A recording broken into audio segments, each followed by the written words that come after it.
Te he construido un templo glorioso, un lugar donde podrás habitar para siempre.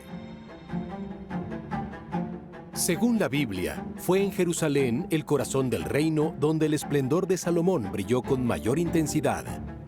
El gran rey cubrió su capital de palacios, pero sobre todo le regaló su primer templo, el lugar al que todos los hebreos podían acudir a rezar. Desde la época de Salomón tenemos un relato de sus actividades de construcción en Jerusalén. Joseph Garfinkel, arqueólogo, Universidad Hebrea de Jerusalén. El palacio se describe de una manera muy detallada y luego el templo se describe en 3 capítulos. Hay 5 componentes en estos templos. Frente a ellos hay 2 columnas. Luego el templo mismo se divide en 3 unidades. Una explanada, un lugar santo y luego el Sancta Sanctorum. Y el 5º componente es otro corredor adicional que rodea en un círculo a todo el templo.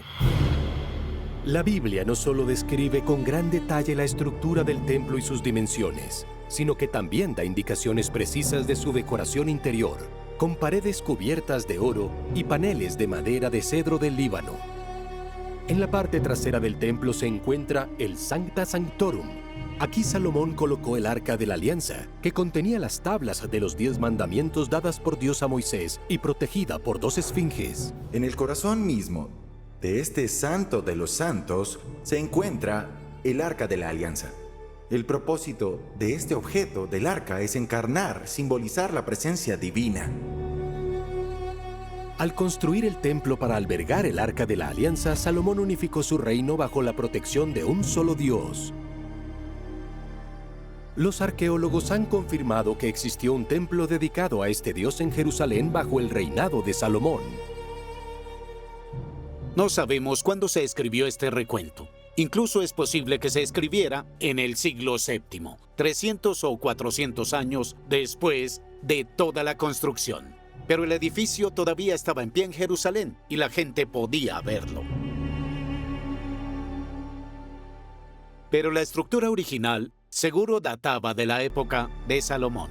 No hay razón para dudar de que el templo de Jerusalén se construyó o se amplió por los fundadores de la dinastía davídica. Porque lo digo por la sencilla razón de que en la tradición del antiguo cercano oriente, cada ciudad, estado y cada reino tenía una capital, y en la capital siempre había un templo y un palacio.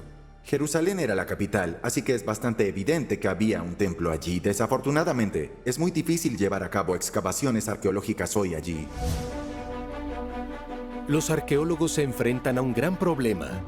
Es imposible realizar excavaciones para buscar rastros de este primer templo, que se encuentra en la parte más sensible de Jerusalén, el Monte del Templo. Ubicado al este de la ciudad vieja, el Monte del Templo también era llamado Explanada de las Mezquitas, porque albergaba la mezquita de Al-Aqsa y la cúpula de la Roca, ambos lugares sagrados para los musulmanes. Para buscar el primer templo, tenemos que subir al Monte del Templo, pero el Monte del Templo está fuera de los límites y no hay excavaciones allí. No tenemos muchos vestigios de esa época. Hay muy poca información arqueológica concreta sobre la ubicación exacta del templo, así como de sus dimensiones, pero tenemos los datos bíblicos, que son consistentes con lo que podemos suponer que es la realidad histórica.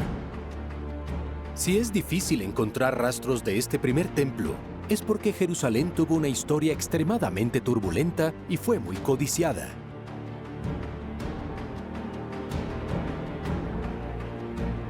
«400 años después de la construcción del primer templo, Jerusalén experimentó un evento trágico.